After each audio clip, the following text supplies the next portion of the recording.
ঢাকায় ফেরার পথে আর কয়টি সমাবেশে তিনি অংশ নিতে পারেন?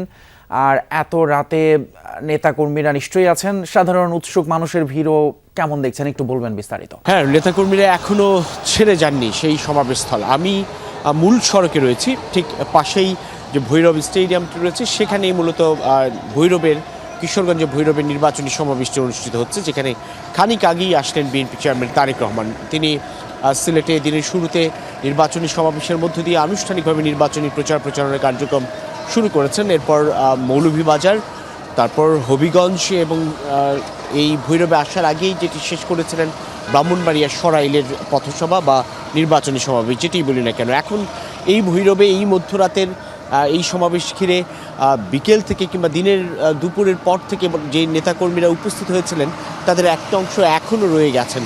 খানিকটা শীত আছে, তারপরেও তারা এই সমাবেশ ছেড়ে যাননি বা সমাবেশ স্থল ছেড়ে যাননি। অপেক্ষায় ছিলেন তাদের প্রিয় নেতা বিএনপি চেয়ারম্যান তারেক রহমানকে দেখার জন্য এবং তার বক্তব্য শোনার জন্য।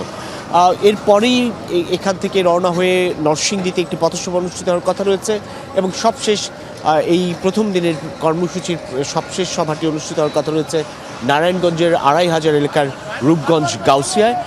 সেটির মধ্য দিয়ে আজকের মতো তিনি কর্মসূচিটি শেষ করবেন, যেটি নির্বাচনী প্রচারণা শুরুর পর আনুষ্ঠানিকভাবে বিএনপির নির্বাচনী সমাবেশের এই যাত্রায় দলের চেয়ারম্যান তারেক রহমান নিজেই এক ধরনের নেতৃত্ব দিচ্ছেন এবং প্রতিটি কর্মসূচিতেই সমাবেশেই তিনি বারবার বলছিলেন ধানের শীষকে কেন বিজয়ী করা প্রয়োজন।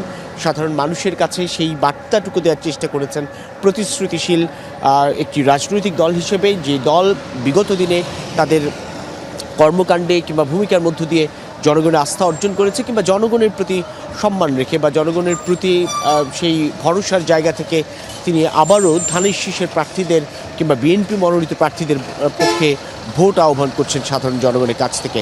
ব্রাহ্মণবাড়িয়ায় যেমনটি ৬টি সংসদীয় আসন ছিল তিতুমির, সেই ৬টি আসনের মধ্যে ২টি আসন বিএনপির সঙ্গে নির্বাচনী সমঝোতা হয়েছিল যুগপৎ আন্দোলনের দীর্ঘদিনের শরিক দল গণসংহতি আন্দোলনের প্রধান সমন্বয়কারী জুনায়েদ সাকি এবং জমিয়ত উলামা ইসলামের জুনায়েদ আল হাবিবকে দেওয়া হয়েছে। সেখানে ধানের শীষের বাইরে মাথাল এবং খেজুর গাছ প্রতীকের প্রার্থীকে বিজয়ী করার জন্য তিনি আহ্বান জানিয়েছেন। অর্থাৎ দেশের নানা প্রান্তে বিএনপি যেসব আসন সমঝোতা করেছে অন্যান্য রাজনৈতিক দলের সঙ্গে, সেই দলগুলোর মধ্যে যারা ধানের শীষ প্রতীকে লড়ছেন না তাদের জন্য ভোট চাইছেন বিএনপি চেয়ারম্যান তারেক রহমান এবং বলছেন যে একমাত্র বিএনপি দায়িত্বশীল একটি রাজনৈতিক দল হিসেবে আগামী দিনে দেশের স্বাধীনতা, সার্বভৌমত্ব এবং সাধারণ জনগণের জীবন মান নিয়ে তাদের সেই পরিকল্পনা বাস্তবায়নের সুযোগ পাবে যদি সাধারণ মানুষ ত্রয়োদশ জাতীয় সংসদ নির্বাচনে তাদেরকে ভোট দিয়ে জয়ী করে।